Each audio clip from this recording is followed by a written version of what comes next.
Haqqani network के आतंकी जलाल से कम नहीं, खूंखार तो ये इतने हैं कि तालिबानी भी पीछे छूट जाए। ये आतंकी अमेरिका के हुक्म के गुलाम बन रहे, लेकिन आज दुश्मनी अब बंदूक के बूते निभाई जा रही है। ऐसा क्या हुआ कि अमेरिका हक्कानी नेटवर्क के हमलों का सामना करने के दिन देख रहा है? जलालुद्दीन हक्कानी को अमेरिका 9/11 से पहले फ्रीडम फाइटर मानता था, लेकिन अमेरिका पर सबसे बड़े हमले के बाद वो आतंकवादी बन गया। इस तरह 9/11 ने सब कुछ बदल दिया। दरअसल अमेरिका को पता था कि ओसामा बिन लादेन और जलालुद्दीन हक्कानी में करीबी संबंध है, इसीलिए अमेरिका ने जलालुद्दीन हक्कानी से इस मामले में मदद मांगी। लेकिन उसके इनकार करने पर अमेरिका उसके खिलाफ हो गया और वो अमेरिका की नजर में आतंकवादी बन गया। 2001 में अफगानिस्तान में अमेरिका के दाखिल होते ही तालिबान के साथ हक्कानी नेटवर्क ने पाकिस्तान में जाकर शरण ली और खुद को मजबूत करने में जुट गया। साल 2003 में अफगानिस्तान के अलग अलग इलाके आतंकवादी हमलों से दहलने लगे। विदेशी नागरिकों की किडनैपिंग बढ़ने लगी। नाटो देशों के काफिले निशाने पर आ गए। ज्यादातर घटनाओं में हक्कानी नेटवर्क का नाम सामने आया।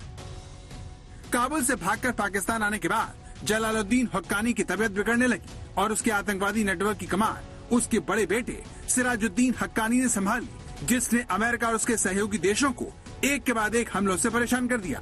एक वक्त ऐसा आया था कि अमेरिका को तालिबान से ज्यादा हक्कानी नेटवर्क से खतरा पैदा हो गया था।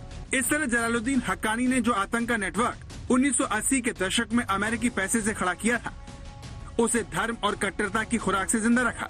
जलालुद्दीन हक्कानी की एक पत्नी अरब थी, जिसका फायदा उसने उठाया और वो सोवियत युद्ध में वॉर हीरो के तौर पर सऊदी अरब गया, जहां उसे मस्जिद और मदरसे बनाने के लिए पैसे मिले, जिसका इस्तेमाल उसने अपने आतंकवादी संगठन को बढ़ाने में किया। इसके अलावा माना जाता है कि फिरौती, किडनैपिंग और कई अवैध धंधों से भी मिले पैसे को उसने अपने आतंकवादी संगठन को फैलाने में लगाया।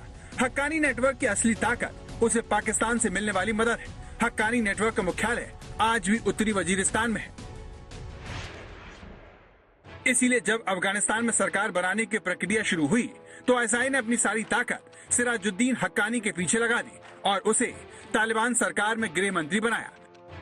पाकिस्तान हक्कानी नेटवर्क का इस्तेमाल तालिबान पर दबाव बनाने के लिए भी करता है। उसे पता है कि अगर भविष्य में तालिबान ने उसकी सुननी बंद कर दी तो वो हक्कानी नेटवर्क के जरिए अफगानिस्तान में अपनी बात मनवा सकता है। इसीलिए सिराजुद्दीन हक्कानी पाकिस्तान का दुलारा बना हुआ है, जिसे पाकिस्तानी सेना के चीफ जनरल बाजवा का करीबी माना जाता है। पाकिस्तान लाख छुपाए, लेकिन दुनिया और अफगानिस्तान के लोगों को उसके इरादों की भनक लग गई और वहां उसका विरोध भी शुरू हो गया।